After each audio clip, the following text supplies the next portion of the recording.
Estamos numa série no livro de Mateus, expondo o livro de Mateus. É muito bom quando nós caminhamos nas Escrituras, compreendendo aquilo que Deus tem para nós. E o Evangelho de Mateus ele foi escrito para apresentar Jesus como o Rei, aquele que inaugurou o seu reino e que nós devemos dar uma resposta. Que resposta que nós daremos a Jesus? Nós vamos recebê-lo ou vamos rejeitá-lo? Nós vivemos num mundo hoje onde muitas promessas elas têm sido quebradas, não é verdade? As pessoas prometem alguns aspectos do casamento e não cumprem. Igrejas acabam brigando, se dividindo. O fato de você estar numa empresa não garante nada a promessa que alguém fez para você. E muitas vezes nós olhamos para esses problemas que nós enfrentamos e perguntamos: será que de fato Deus está agindo? Será que Ele está presente? Será que existe esperança para mim ainda? Nesse mundo caído, cheio de problemas, nos meus relacionamentos. E Mateus inicia o seu evangelho então respondendo essas perguntas. Sim, é possível ter esperança. Sim, existe um Deus que é soberano. Sim, existe um Deus que não falha. Um Deus que cumpre aquilo que Ele promete. Nós vimos na mensagem passada acerca da mensagem que Mateus quer passar no livro. Eu convido você a ler junto comigo esta frase que resume talvez a intenção e aquilo que Mateus espera ao estudarmos a carta. Vamos ler juntos? Jesus é o Rei prometido que inaugura o reino dos céus, exigindo de todos uma resposta: recebê-lo ou rejeitá-lo. Ele apresenta então esse Jesus, esse rei que foi prometido. Nos versículos anteriores que nós começamos domingo passado, ele apresentou então essa ascendência de Jesus, Jesus como filho de Davi, Jesus como filho de Abraão. E na mensagem de hoje, do versículo 18 em diante, nós aprenderemos que Jesus, o Filho de Deus, foi gerado pelo Espírito Santo. Veio salvar o seu povo dos seus pecados e habitar conosco como o cumprimento das promessas de Deus. Convido você a ler de novo, junto comigo, vamos lá? Jesus, o Filho de Deus, gerado pelo Espírito Santo, veio salvar o seu povo dos seus pecados e habitar conosco como cumprimento das promessas de Deus. Convido você a abrir no livro de Mateus, capítulo 1, nós veremos o versículo 18 até o versículo 25. Mateus, capítulo 1, versículo 18 até o 25. Nessa primeira parte eu vou ler apenas até o versículo 20, que diz o seguinte: foi assim o nascimento de Jesus Cristo. Maria, sua mãe, estava prometida em casamento a José, mas antes que se unissem, achou-se grávida pelo Espírito Santo. Por ser José seu marido, um homem justo, e não querendo expô-la à desonra pública, pretendia anular o casamento secretamente.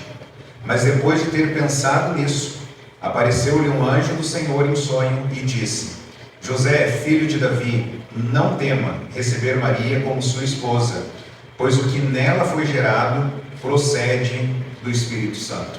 Vamos orar? Senhor, mais uma vez nós buscamos ao Senhor. Nós cremos que a sua palavra é inspirada por Ti. Nós cremos que ela é útil para nos repreender, para nos corrigir, para nos educar na justiça. E nós queremos nessa noite ouvir a sua voz. Nós queremos reassumir o nosso compromisso de dizer ao Senhor Jesus que o Senhor é o Rei da nossa vida. E nós queremos pedir perdão pelas vezes em que nós reinamos nos nossos pensamentos.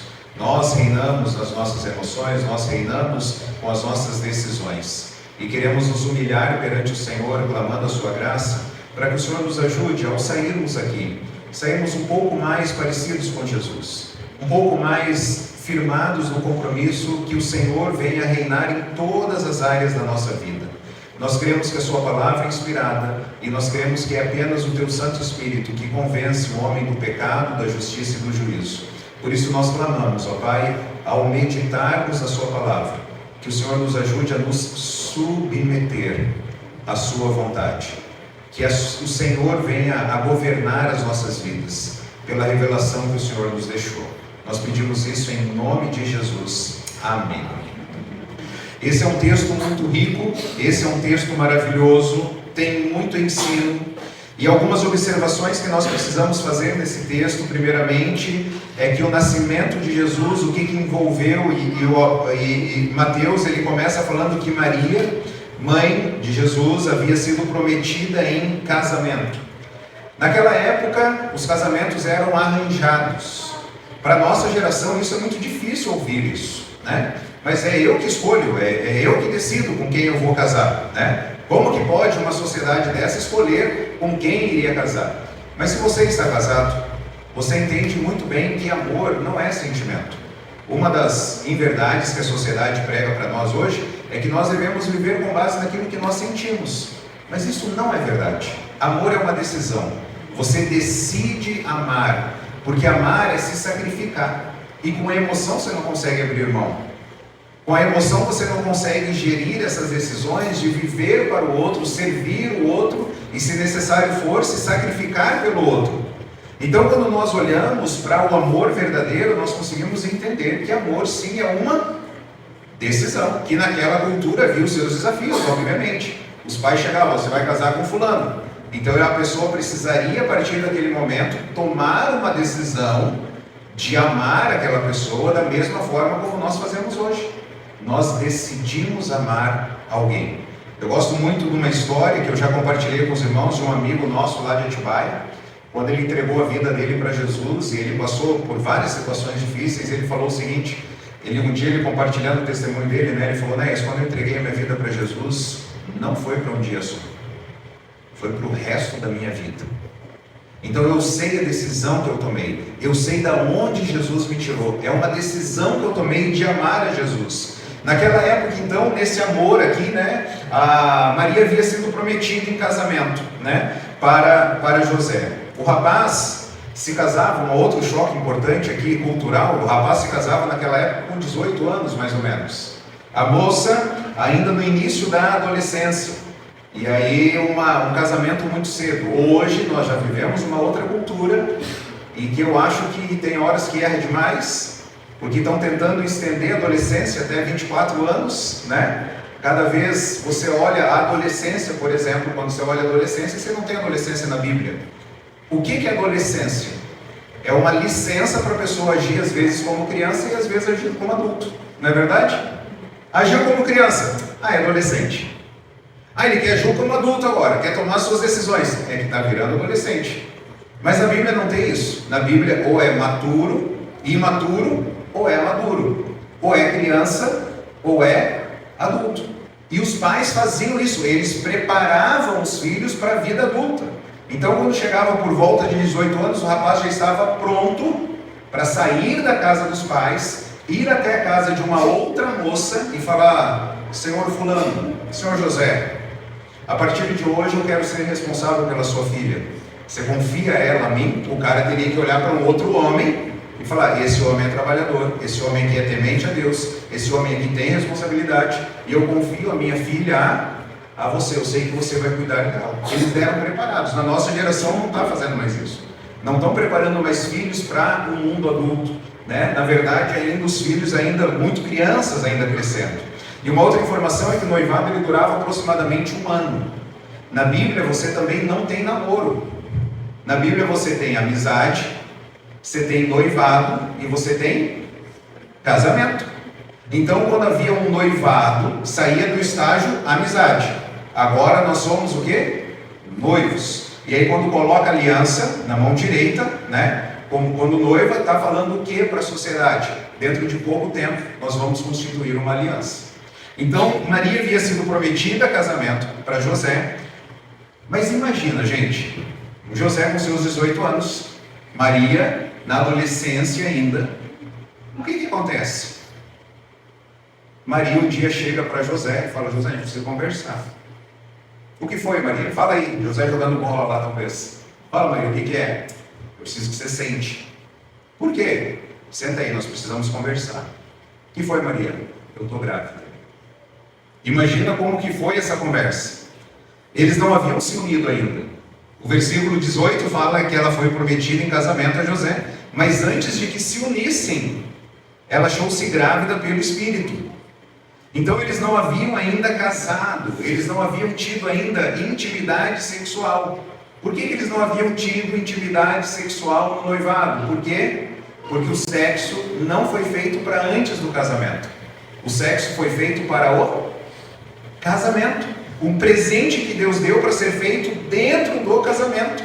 O sexo é uma bênção para ser desfrutado. E nesse relacionamento de José e Maria havia o que? Santidade.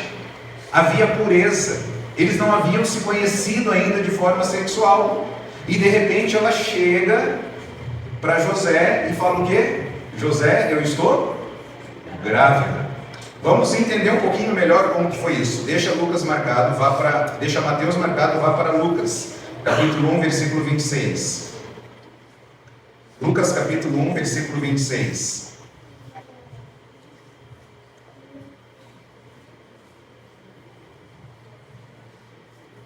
Lucas capítulo 1, versículo 26, até o versículo 38, diz o seguinte: no sexto mês, Deus enviou o anjo Gabriel a Nazaré, cidade da Galileia, a uma virgem, prometida em casamento a certo homem chamado José, descendente de Davi. O nome da virgem era Maria. O anjo aproximou-se dela e disse: alegre-se, agraciada, o Senhor está com você. Maria ficou perturbada com essas palavras, pensando no que poderia significar essa saudação. Mas o anjo lhe disse: não tenha medo, Maria. Você foi agraciada por Deus. Você ficará grávida e dará à luz a um filho e lhe porá o nome de Jesus. Ele será grande e será chamado Filho do Altíssimo. O Senhor Deus lhe dará o trono de seu pai Davi. E ele reinará para sempre sobre o seu povo de Jacó. Seu reino jamais terá fim.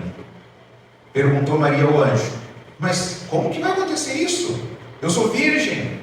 O anjo respondeu: o Espírito Santo virá sobre você, e o poder do Altíssimo a cobrirá com a sua sombra.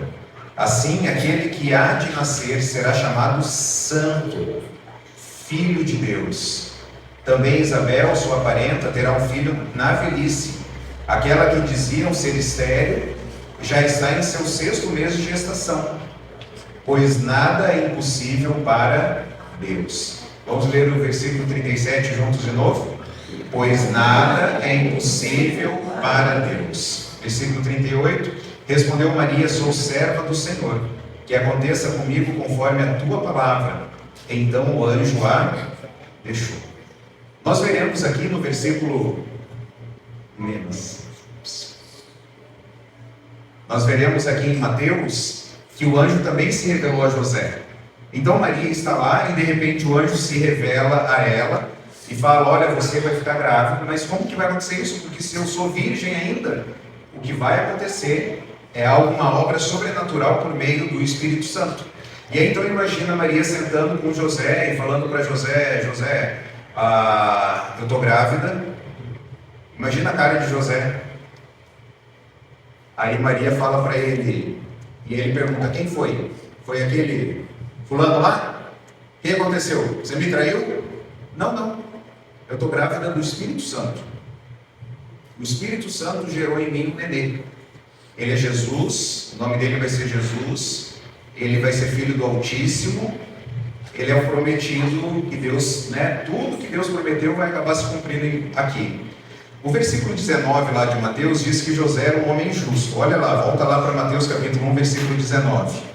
Por ser José, seu marido, um homem justo e não querendo expô-la à desonra pública, pretendia anular o casamento secretamente.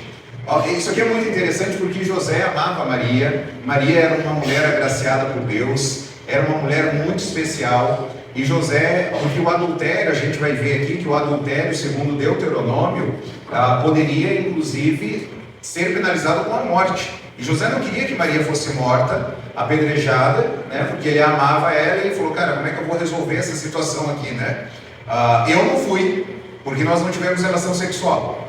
Ela está dizendo que está grávida, diz ela. Imagina José contando isso para os amigos: a minha noiva está grávida, mas ela não me traiu. Mas como assim, José? Não, ela está grávida do Espírito Santo. Ele pensando e ele tentando resolver a situação, ele falou: a única forma de eu resolver e preservar ela é nós anularmos o casamento. E algo muito interessante, eu não sei se você percebeu, que no versículo 19, o texto diz assim: por ser José o quê? Seu marido. mas o versículo 18 diz que eles ainda não eram casados. O versículo 19 ainda diz, né?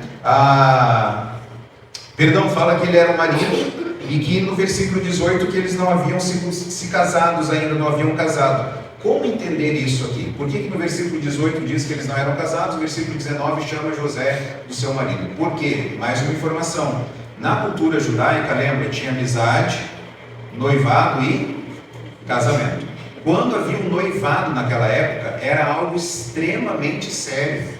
Era como assim, não vai ter mais volta agora. Eles vão se casar, eles já tomaram as decisões que eles tinham que tomar, os pais já prometeram, e eles vão acabar se casando. E a infidelidade no noivado era inclusive considerado adultério.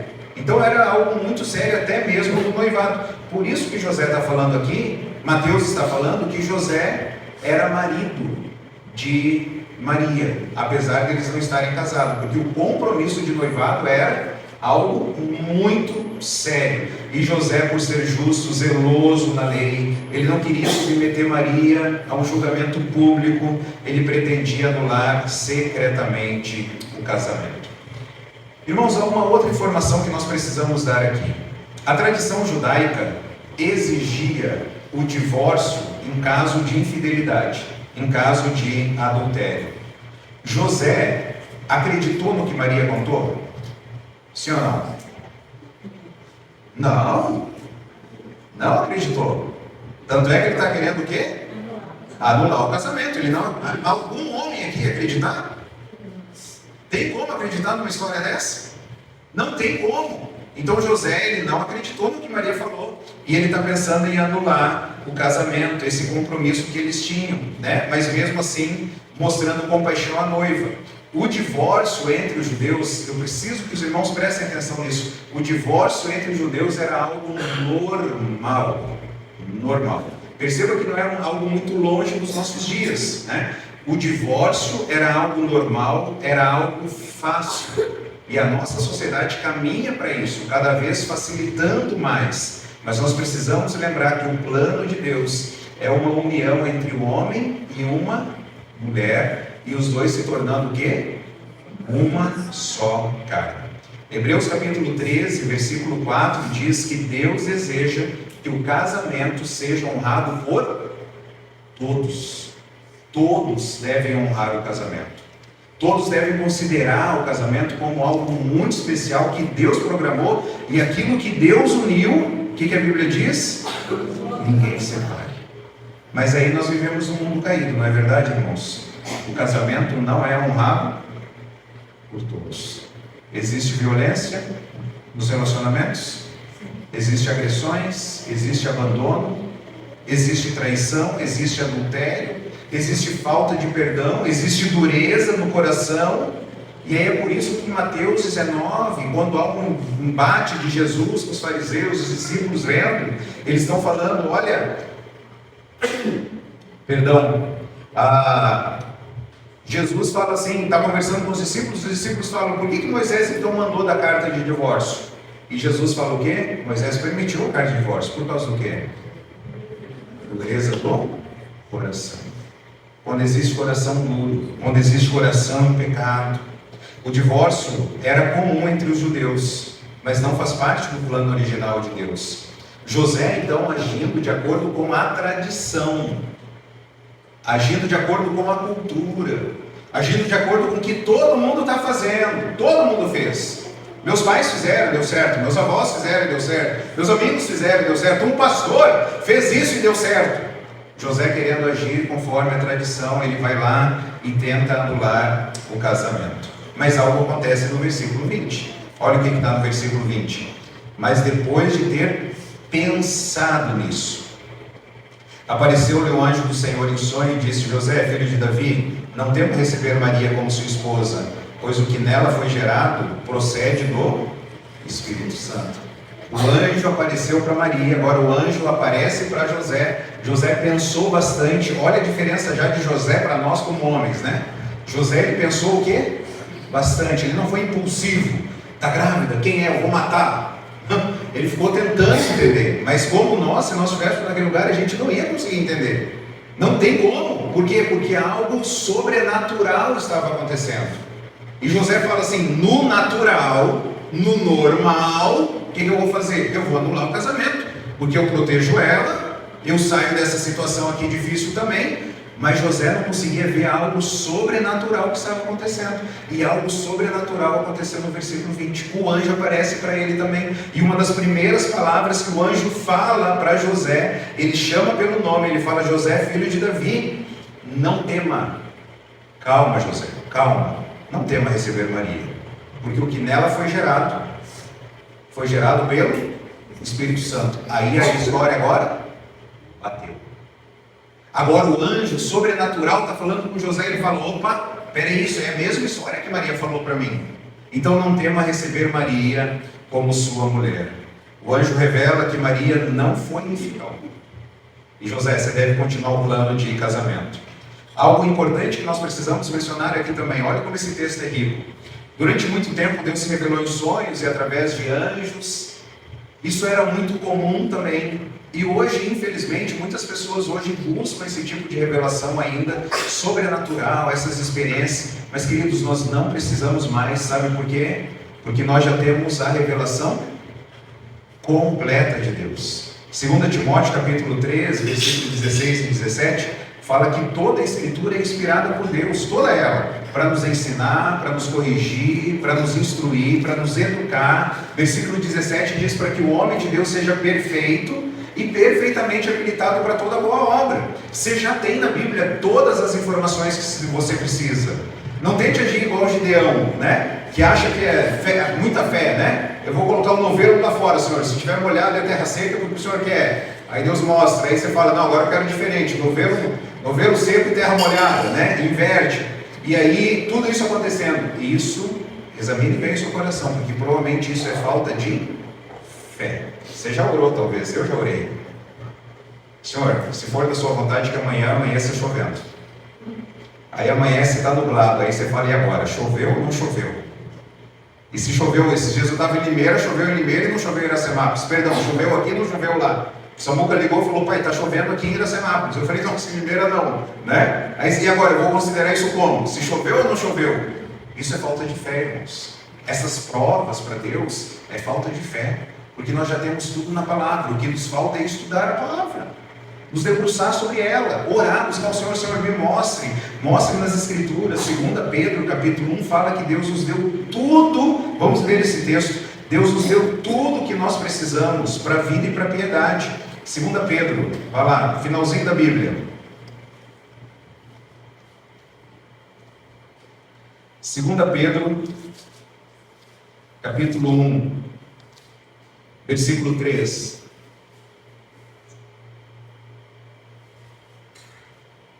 Segunda Pedro capítulo 1, versículo 3. Seu divino poder nos deu tudo de que necessitamos para quê?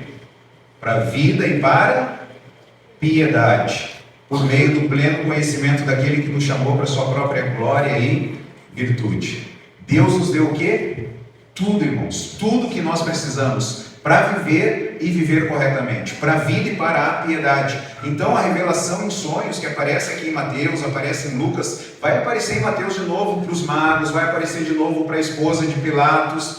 Tudo isso nós não precisamos mais buscar, porque nós temos tudo o que nós precisamos nas Escrituras. Nenhuma experiência pode estar acima da palavra de Deus, guarda isso. Nenhuma experiência humana deve estar acima do que da palavra do Senhor. Uma vez na igreja eu perguntei para uma irmã, eu falei: se Deus chegasse para você, ela tinha uns netinhos, né? Se Deus chegar para você e falar em sonho que você deve cortar um dedinho do seu neto e oferecer em sacrifício a mim, o que você deve fazer? Ela: claro que eu oferecer. Claro que eu oferecer. Então o que aconteceu naquela noite? Só comeu feijoada estragada. E aí teve um pesadelo lá e achou que era Deus que estava se revelando para ela. Nenhuma experiência está acima da palavra do Senhor. É olhar para as Escrituras e falar: Senhor, o que o Senhor tem para mim? Para a minha vida, para o meu casamento? José precisou dessa revelação aqui, mas hoje é diferente, ok? E aí você tem algo muito especial que acontece no versículo 21, Mateus 1, 21. O anjo continua falando para José e diz: ela dará à luz um filho e você deverá dar-lhe o nome de Jesus, porque Ele salvará o seu povo dos seus pecados. Vamos ler juntos aqui o que está em amarelo, vamos lá? Jesus veio para salvar o seu povo dos seus pecados.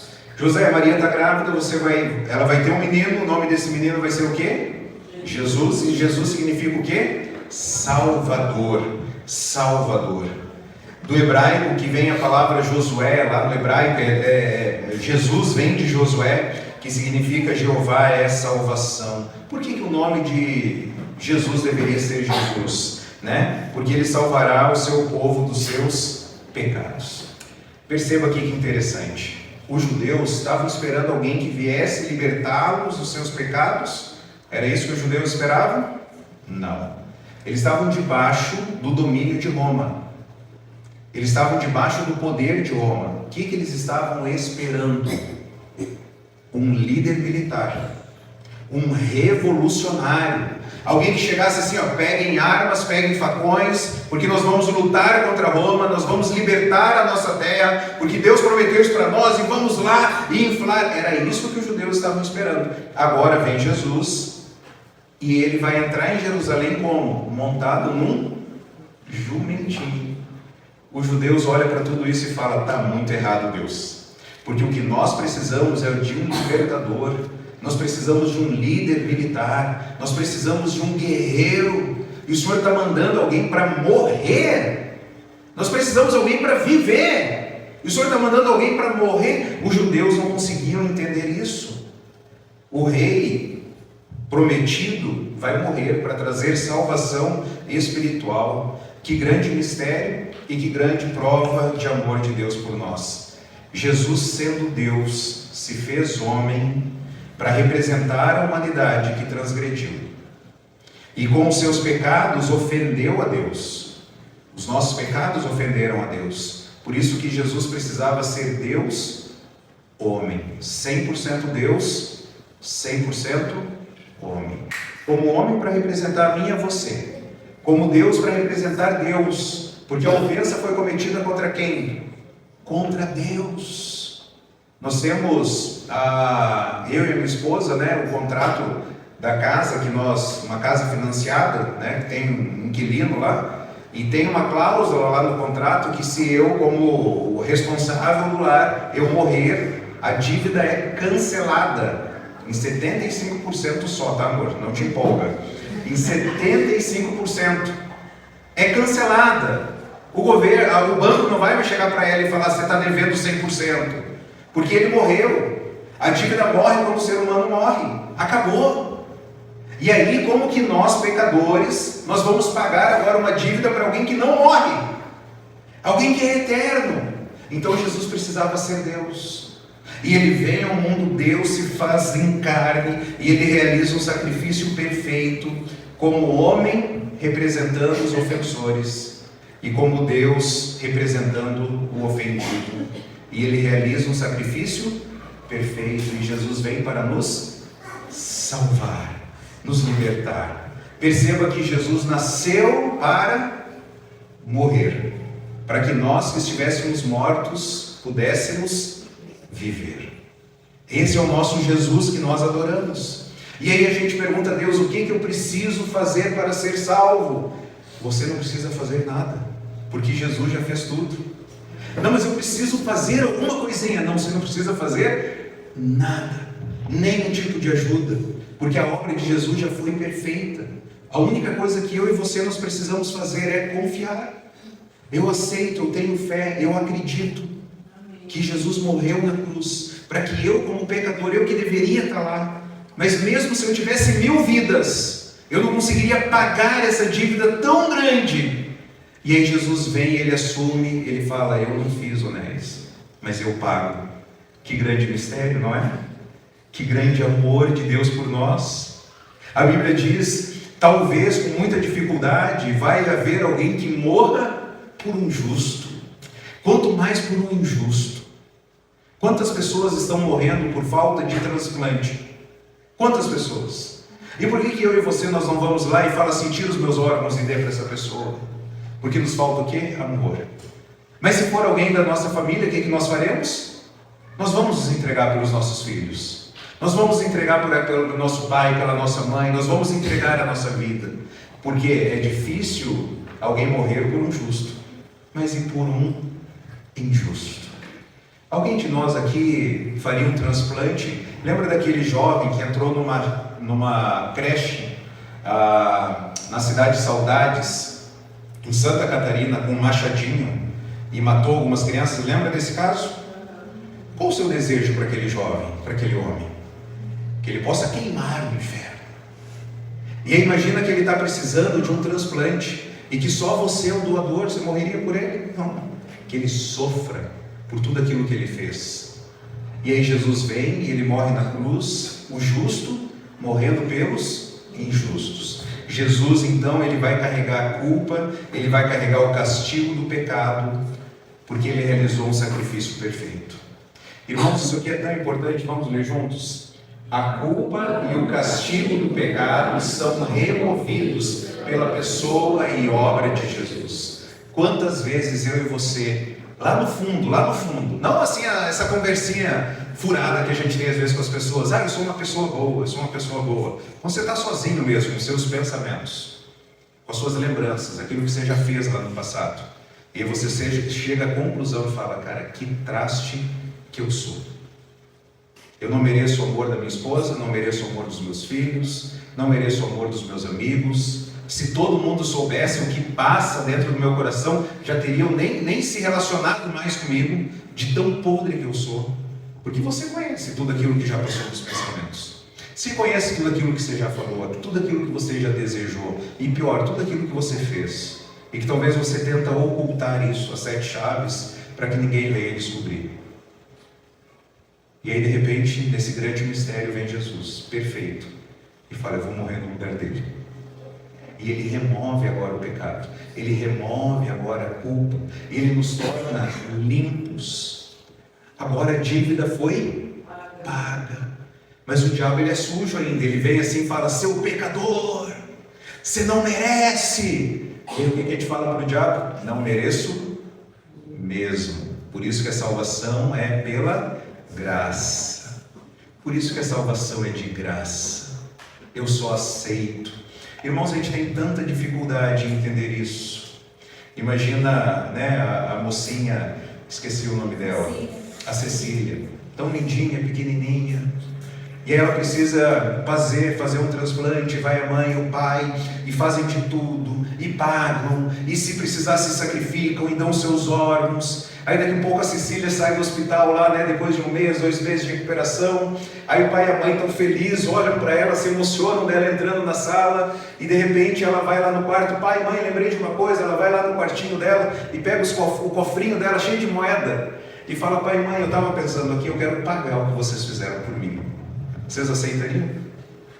O que vocês falariam para ela?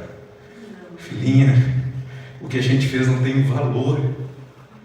Não tem como você pagar isso, porque isso foi uma decisão nossa de te amar, e a gente faria isso quantas e quantas vezes fosse preciso, porque nós te amamos. Perceba como é ofensivo a Deus quando eu e você a gente tenta comprar a salvação, ao invés de aceitar a salvação.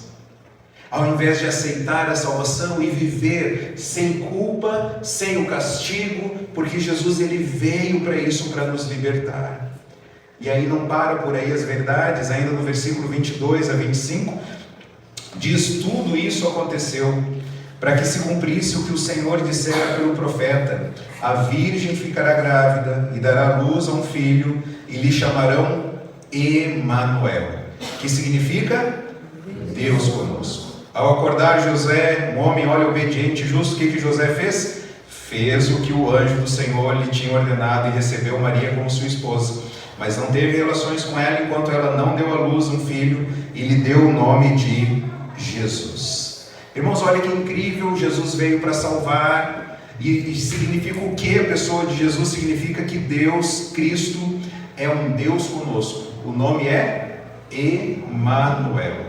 E é interessante no versículo 22, diz, tudo isso aconteceu para que se cumprisse. Mateus está escrevendo para judeus, e ele está mostrando para esses conhecedores da lei que tudo que vai acontecer e tudo que ele vai escrever é o que o Antigo Testamento estava apontando. Cumprir é uma das palavras-chave de Mateus. Ele aparece, se você for ler em Mateus rapidinho, você vai ver que aparece várias vezes. Cumpriu-se a Escritura, cumpriu-se a Escritura, cumpriu-se a Escritura.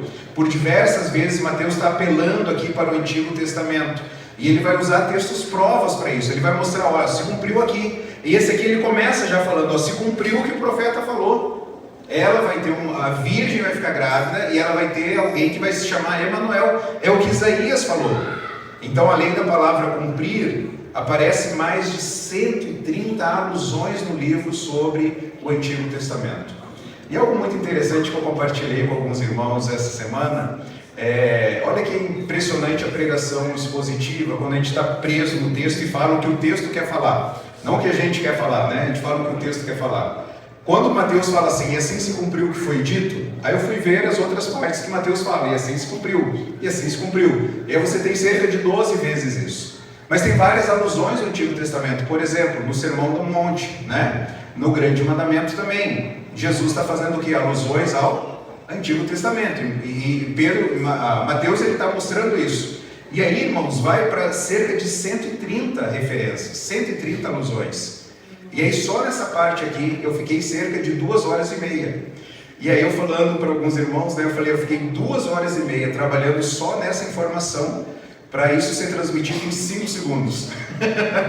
Que seria a frase, né? Mateus faz mais de 130 alusões ao Antigo Testamento, mas como eu não resisti, eu falei, eu tenho que dar uma explicação um pouco maior, pelo menos 1 minuto ou 2 para valer um pouquinho mais do esforço e do trabalho que foi, porque foi 2 horas e meia olhando para os textos antigos, olhando as alusões de Mateus, marcando no livro de Mateus todas essas conexões que ele está fazendo lá com o Antigo Testamento. E aí se cumpriu o que o profeta falou. O Senhor, olha que interessante, o versículo 22 diz, né, tudo aconteceu para que se cumprisse. Quem falou? O Senhor ou o profeta? Olha que interessante. O portador da mensagem é o Senhor. A autoridade da mensagem é o Senhor. O profeta só transmitia. O pastor só deve fazer o quê? Transmitir. Eu canso de falar isso para os irmãos. Quando os irmãos vêm para a igreja, os irmãos têm que estar com a Bíblia aberta para tudo aquilo que está sendo falado. Os irmãos têm que ficar assim, ó. Está de acordo? Está de acordo. Peraí, mas parece que não está isso aqui. Ah, tá, agora, beleza, entendi. Tem que conferir, porque nós somos o povo da Bíblia. Nós temos que estar com a Bíblia aberta, entender, porque a Bíblia é a autoridade, não Onéias, não pregador, não profeta. Deus é a autoridade. E nós precisamos estar apegados às Escrituras. E esse nascimento virginal aqui foi o cumprimento da profecia de Isaías. E aí chamarão de Emanuel, que significa Deus conosco. Queridos, outras informações importantes aqui. Nosso Deus é um Deus distante, sim ou não? Nosso Deus é um Deus distante, sim ou não? Você crê que Jesus é o Deus Emanuel? É uma verdade isso? Quando você estiver passando pelo vale da sombra da morte, quando você estiver passando por uma escuridão de fé na sua vida, não seja guiado pelas suas emoções, seja guiado pelo que a palavra de Deus diz. Mas eu não estou sentindo Deus, eu não estou vendo Deus. Aí você fala para você mesmo, não importa o que eu sinto, não importa o que eu vejo, importa o que eu creio. E Jesus é Deus Emanuel. Ele está comigo, Ele não me deixou. Eu não estou sozinho ao lutar agora uma dificuldade grande. Eu fui nós fomos levar o nosso filho hoje no campeonato, e mais uma vez ele foi encarar um cara maior que ele e mais graduado que ele. Nós estávamos atentos lá ao chamar, e aí de repente não chamaram a turma dele, mas chamaram o nome dele. Samuel de Godoy, é você, filho, vamos correr, né? Corremos lá, vai lá, corre, daí fala com aquele cara lá que está no microfone lá. Aí ele chegou, sou Samuel de Godoy, né? Falou, vem cá, vamos pesar, né? Aí vem pesar, aí já estava o garoto no lado dele, eu falei, apontei para ele, ó, esse aí.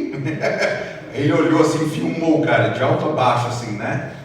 E aí ele foi indo lá já pro tatame, foi tudo muito rápido, já foi indo pro tatame, e eu estava nesse canto, quando eu vi que eles foram pro tatame, o que eu fiz? Eu fui correndo para conseguir olhar de frente a cena.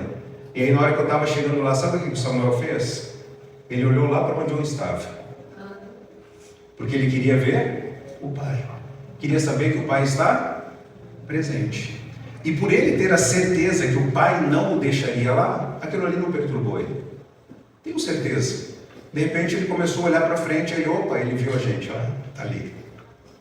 Irmãos, tem horas que a gente não consegue ver Deus. A gente olha para a nossa vida de cabeça para baixo. E aí é só a gente ficar tranquilo. Eu sei o que o meu pai está fazendo. Meu pai me trouxe para essa luta. Meu pai me orientou para essa luta. Meu pai me trouxe até aqui. Ele está vendo que o adversário é maior, é mais difícil. Mas ele está comigo. Perdeu a luta.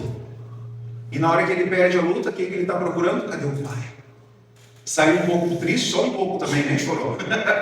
Saiu um pouco triste, mas de repente ele vai lá e dá um abraço. Irmão, você consegue entender a importância para nós como homens estarmos presentes na vida dos nossos filhos? Aí você fala assim, puxa, mas meu pai me abandonou, meu pai não estava em casa. Mas querido, você tem um Deus que não te abandona. Porque Jesus é o Deus Emanuel. Nós não estamos sozinhos, não há nada o que temer. O Espírito Santo está em nós, é a garantia, é o penhor da nossa redenção. O Senhor Jesus vai falar aqui em Mateus, lá no final do livro. Ele começa falando sobre um Deus Emanuel. No final do livro ele fala, e eu estarei com vocês todos os dias. Não é só o domingo, não é só às 18 horas, é todos os dias. A gente compartilhou esses dias acerca da notícia ruim que a minha esposa recebeu, né? De ter que fazer uma biópsia, do médico falar, não é bom, a aparência não está legal. Sabe o que eu fiz logo depois? A gente deixou ele em casa, meus sogros estavam lá, aí na hora que eles saíram, levaram a Sarinha já estava combinado de ir para Araras. Aí eu falei, filho, arruma tuas coisas, nós vamos lá para a igreja, e de lá nós vamos na casa daquele irmão lá, e eles têm que entender, mas a mãe está chorando, a mãe está triste, e a gente vai sair. Só segue, filho, só obedece, né? E ela ficou sozinha em casa. Sozinha? Um pai de amor estava presente. Eu poderia ficar lá, poderia, mas era um momento que precisava ela conversar com o pai dela. Abrir o coração, falar. Quando eu volto, eu perguntei, amor, chorou? Ah, chorei, né? É preciso conversar com Deus, porque nós não vamos estar todo o tempo na vida dos nossos amados, mas Deus estará, porque Ele é o Deus Emanuel. E aí por causa disso que José, ao acordar, ele fez o que tinha sido instruído, ele recebeu Maria como sua esposa. José era justo, era obediente. E algo muito interessante, irmãos, que acontece aí no versículo 25, veja aí, ó. Mas não teve relações com ela enquanto ela não deu à luz um filho e lhe pôs o nome de Jesus. Uma das palavras mais importantes aqui nesse versículo é a palavra enquanto. Enquanto. Por quê? Porque não existe base bíblica para a gente afirmar uma virgindade perpétua de Maria. Maria era virgem, mas ela deixou de ser virgem. Jesus nasceu, José e Maria tiveram então relações sexuais, eles coabitaram normalmente. Jesus teve meio-irmãos, né, por parte de Maria. E algo muito importante, por que José não teve relações com Maria? Porque o que nela foi gerado pelo Espírito Santo, para não haver uma contaminação de pecado. Adão pecou, por que nós somos pecadores? Por que nós somos pecadores? Porque nós somos filhos de pecadores. Os nossos pais são filhos de pecadores. E assim nós chegamos em quem? Em Adão. Então por isso que eles não tiveram relação. Então por causa do pecado, irmãos, nós tendemos a confiar no nosso próprio entendimento. Por quê? Porque as pessoas quebram promessas. Não é verdade? Não quebraram promessas com você na vida já? Na igreja, no trabalho, no casamento, as pessoas quebram a promessa. E aí nós buscamos soluções para nós, para nossa culpa, e nós vivemos como se Deus estivesse distante de nós. Nós, na prática, nós vivemos como ateus. Doideira isso, né? Domingo nós somos crentes, e segunda-feira? Segunda eu sou ateu. Segunda eu não creio em Deus. Segunda eu tenho que resolver os meus problemas. Irmãos, nós vivemos como se Deus estivesse distante de nós, e Deus não está distante de nós, Ele está presente. O nascimento de Jesus é o cumprimento de tudo que a profecia falou. Em Gênesis, Deus falou para Adão e Eva: virá um descendente. Esse descendente quem é? É Cristo. Para Abraão, Deus fala: vai vir um descendente que vai ser pai. Abraão, você vai ser pai de muitas nações através do descendente. Quem é esse descendente? É Jesus. Quando chega para Judá, fala para Judá: vai vir um rei que vai governar. Quem é esse rei? É Jesus. Em Davi promete que esse reino é eterno. Em Isaías promete que a virgem conceberá e dará à luz um filho e vai ser chamado Emanuel. É o Deus presente. Mateus inicia o seu evangelho dizendo: o rei chegou. Aquele que nós tantos esperávamos, ele veio, ele está presente, é o Deus que está conosco. Gostaria de terminar deixando 3 ou 4 lições aqui para nós. 4 lições. A primeira, vamos ler juntos? Confie mais na palavra de Deus do que na sua própria compreensão. Por que eu menciono isso, irmãos? Porque José interpretou a situação de acordo com aquilo que ele podia ver, mas ele estava equivocado. E nós fazemos o mesmo, não é? Nós interpretamos as coisas com base naquilo que nós podemos ver. Como igreja, a gente está experimentando o agir de Deus, não é? Um tempo atrás, a gente examinou e tomou as decisões com aquilo que nós poderíamos ver. Tivemos alguns domingos atrás uma prestação de contas. E aí o que a gente viu? Deus agindo. Deus agindo. Então nós tiramos conclusões precipitadas, nós tentamos resolver situações sem buscar a direção de Deus. Não faça isso. Não tome uma decisão sem consultar a Deus. Procure o Senhor, vá para a palavra. É a palavra de Deus que deve governar as nossas interpretações da realidade. Em segundo lugar, vamos ler juntos?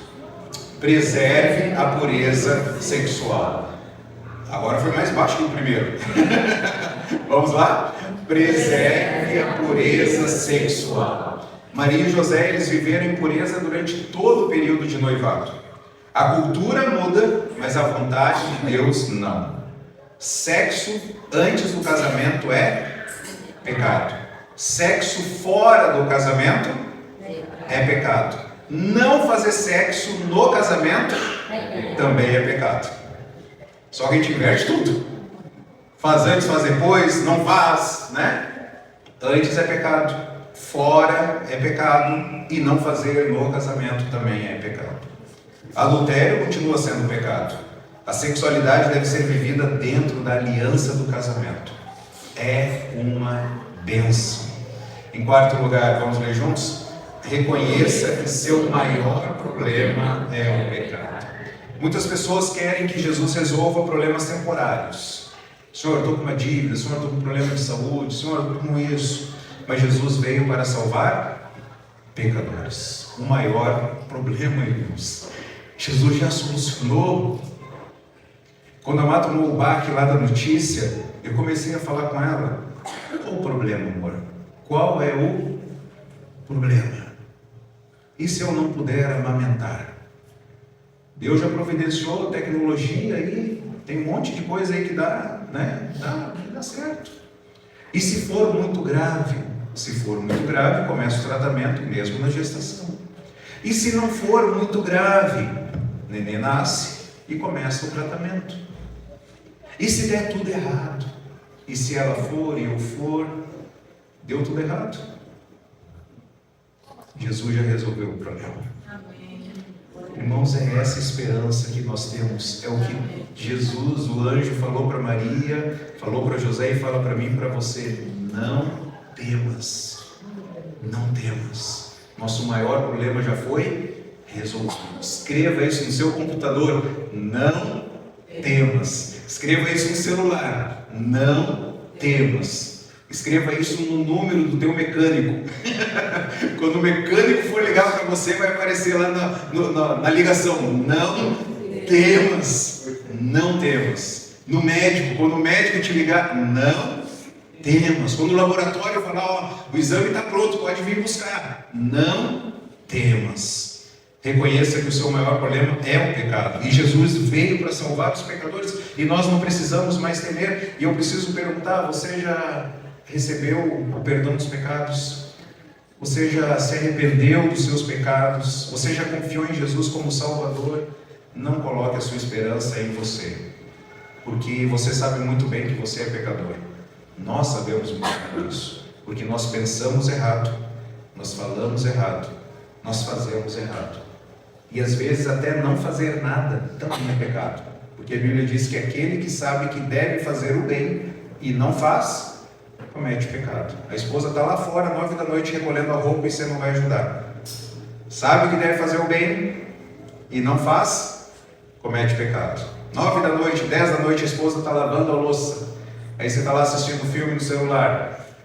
Aquele que sabe que deve fazer o bem e não faz, comete pecado. Até não fazer nada. E por fim, em último lugar, desfrute a presença de Jesus. Vamos ler juntos? Desfrute a presença de Jesus. Curta, aproveite. Jesus é o Deus Emanuel. Você não está enfrentando as suas lutas sozinho. Você não está sofrendo sozinho. Você não está servindo ao ministério sozinho. Jesus está contigo. Aproveite essa companhia. E o melhor de tudo é que nós não vamos morrer sozinho. Não sei se você já teve a experiência de ir para a UTI consciente. Não sei se você já teve isso. Mas você sabe que você pode ir para a UTI e que você não estará sozinho. E se morrer, você não estará sozinho. E a sua família não ficará sozinha. Irmãos, isso é libertador. O Deus que veio ao mundo em Belém continua presente hoje comigo e com você. Se arrependa dos seus pecados, confie em Jesus. Seu Salvador prometido é o próprio Deus conosco. E aí a resposta que Mateus está escrevendo para a sua audiência e fala para nós hoje. O que você vai fazer com Jesus? O que você vai fazer com Jesus? O Rei prometido veio. Você vai receber ou vai rejeitar? Essa é uma decisão entre você e Deus. Feche os seus olhos, converse com Ele nesse momento. Agradeça, louve a Cristo e fale: Senhor, eu quero receber a Cristo como Rei da minha vida. Senhor, muito obrigado, Pai, pela sua palavra que é tão rica, tão maravilhosa. Obrigado pelo teu Santo Espírito, Pai. Obrigado porque nós não estamos sozinhos, o Senhor está conosco. Obrigado porque os nossos pecados já foram solucionados em Cristo Jesus. Obrigado, Pai, porque nós temos a certeza de que quando deixarmos esse mundo, estaremos para todo sempre com o Senhor. Obrigado porque o Senhor é um Salvador maravilhoso. Obrigado porque o Senhor é o Deus Emanuel. Obrigado, Pai, porque o Senhor veio, o Senhor prometeu, e mesmo que as pessoas venham a falhar com as suas promessas, o Senhor jamais vai falhar. Senhor, o Senhor sabe e conhece cada coração presente hoje aqui, talvez ferido, ó Pai, porque outras pessoas não cumpriram as promessas, não honraram aquilo que falaram, que fariam. Que o Senhor, ó Pai, esteja agindo nesses corações, restaurando cada casamento, restaurando cada relacionamento de pais com filhos, ó Pai, de amigos, de irmãos, que o Senhor esteja fazendo uma restauração completa para a honra e glória do seu santo nome. Obrigado, ó Pai, porque mesmo quando as pessoas falham, o Senhor não falha. Mesmo quando somos infiéis, o Senhor permanece fiel. E nós louvamos a Jesus porque o Senhor é Rei, o Senhor veio para nos salvar e nós queremos experimentar e desfrutar dessas bênçãos, a remoção da culpa, a remoção do pecado. É no nome de Cristo Jesus que nós oramos. Amém. Amém.